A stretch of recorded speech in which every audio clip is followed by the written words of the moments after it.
کچھ حضرات یہ اعتراض کرتے ہیں کہ در رسول صلی اللہ علیہ وسلم سے مانگنا یہ جائز نہیں ہے، حرام ہے، کیونکہ اس طرح کا بیان کچھ سالوں پہلے ذاکر نائک خبیث انسان نے اپنے چینل میں بیٹھ کے یہ اعلان کیا تھا کہ حضور سے مانگنا یہ حرام ہے۔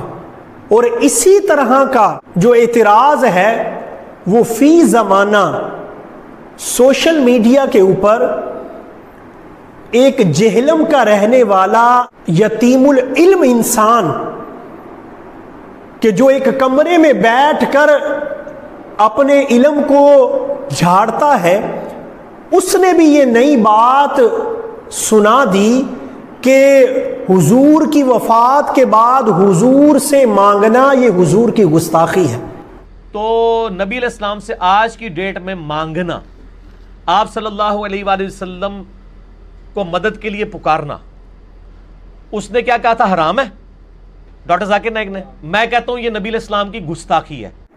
آئیے ہمارے اوپر اس حوالے سے جو اعتراض کیا جاتا ہے کہ حضور کی وفات کے بعد حضور کے در اقدس سے مانگنا یہ جائز نہیں ہے، حرام ہے، آج اس ویڈیو کے توسل سے میں اس بندے کو بتانا چاہتا ہوں کہ اے یتیم العلم انسان، صحیح حدیثوں کے اندر اس بات کا ثبوت موجود ہے کہ صحابہ نے حضور کی وفات کے بعد حضور کے روضہ انور پہ آ کے حضور سے مدد مانگی ہے، حضور سے مدد مانگی ہے۔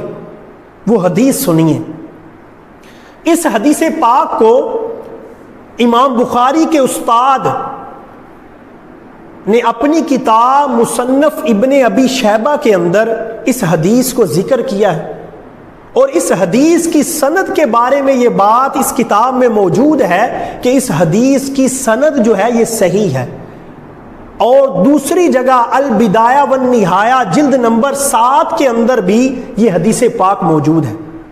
حدیث کیا ہے وہ سنیے۔ قحط فی زمانی عمر بن الخطاب رضی اللہ تعالی عنہ، کہ عمر فاروق اعظم رضی اللہ تعالی عنہ کے زمانے میں قحط پڑ گیا، مال ہلاک ہونا شروع ہو گئے، جانور ہلاک ہو رہے تھے۔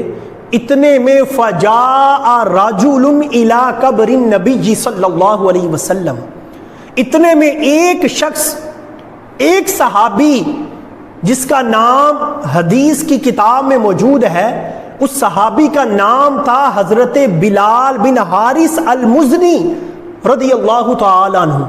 وہ صحابی رسول حضور علیہ السلام کی قبر انور پر تشریف لائے، حضور کی قبر انور پر آئے اور آ کر عرض کیا کرتے ہیں؟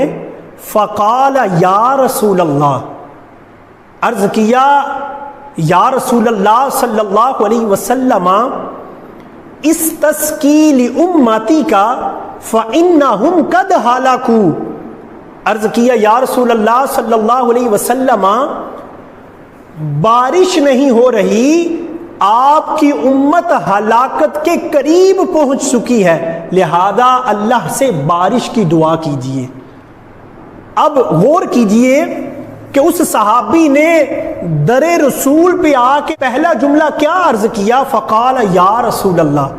اب جو کہتے ہیں نا کہ یا رسول اللہ کہنا جائز نہیں ہے کیونکہ یا صرف اللہ کے ساتھ لگتا ہے، اس حدیث پاک سے بھی یہ پتہ چلتا ہے کہ صحابی کا بھی یہ عقیدہ تھا کہ یا رسول اللہ کہنا جائز ہے، اسی لیے تو صحابی نے آ کر سب سے پہلے یہ جملہ نکالا یا رسول اللہ۔